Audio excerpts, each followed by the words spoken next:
Assalamualaikum warahmatullahi wabarakatuh. Salam sejahtera buat kita semua. Teman-teman mahasiswa dimanapun Anda berada, jumpa kembali pada kelas tutorial mata kuliah Hubungan Industrial EKMA 4367 di Universitas Terbuka.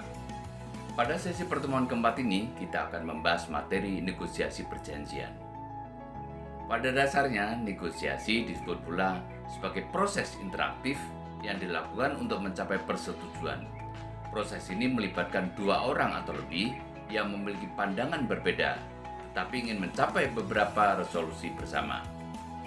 Misalnya, kemampuan untuk memisahkan perasaan pribadi dengan masalah yang sedang dihadapi, kemampuan untuk berfokus pada kepentingan bukan posisi, kemampuan untuk mengumpulkan beberapa pilihan sebelum membuat keputusan akhir, dan kemampuan untuk memastikan bahwa hasil didasarkan pada kriteria objektif. Para mahasiswa sekalian, negosiasi itu apa? Lalu, tujuan negosiasi itu seperti apa? Serta proses pencapaian negosiasi. Pada dasarnya, negosiasi adalah proses tawar-menawar dengan jalan berunding guna mencapai kesepakatan bersama antara satu pihak kepada pihak yang lainnya atau kelompok organisasi lainnya.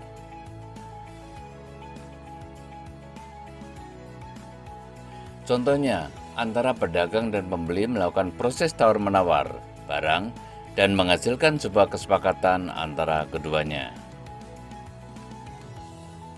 Kemudian tujuan organisasi itu apa? Nah, tujuan dari negosiasi yaitu mengatasi atau menyesuaikan perbedaan untuk memperoleh sesuatu dari pihak lain yang tidak dapat dipaksakan.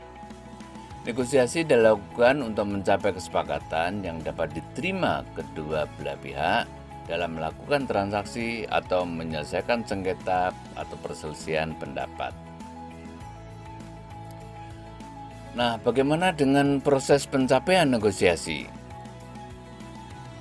Dalam proses negosiasi, terdapat perbedaan pendapat antara dua pihak yang berbeda. Namun, melalui jalan perundingan akan menghasilkan sebuah kesepakatan dan itulah pencapaian dari sebuah negosiasi. Nah, yang terakhir adalah unsur negosiasi. Apa yang ada dalam unsur dalam negosiasi? Yang pertama adalah partisipan. Partisipan biasanya pihak yang menyampaikan pengajuan dan pihak yang menawar. Pada beberapa negosiasi, untuk memecahkan konflik atau pertikaian, ada partisipasi ketiga yang berperan sebagai perantara, penengah atau pemandu. Yang kedua, adanya perbedaan kepentingan dari kedua pihak. Ketiga, ada pengajuan dan penawaran. Yang keempat, ada kesepakatan sebagai hasil negosiasi. Ketika tidak tercapai kesepakatan, berarti tidak terjadi negosiasi. Seperti biasanya, Anda juga wajib untuk mengikuti forum diskusi dan jawablah pertanyaan-pertanyaan pada forum diskusi dengan singkat dan jelas. Seperti disebutkan teori tentang negosiasi, dan jelaskan teori yang digunakan di tempat Anda bekerja. Jika tidak bekerja, maka dapat memberikan contoh pada lingkungan sosial di sekitar Anda. Dan juga sebutkan 3 cara menurut Zubek LR. Lalu jelaskan pula secara detail cara mediator yang dapat mengintervensi secara efektif dalam memfasilitasi penyelesaian konflik tersebut.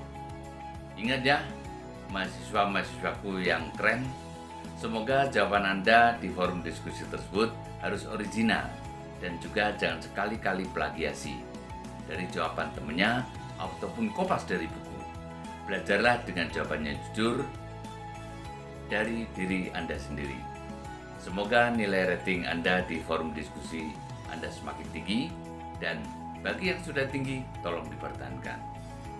Materi-materi tentang negosiasi perjanjian ini selanjutnya Anda bisa membaca pada modul 3 perjanjian kerja bersama dan negosiasi perjanjian.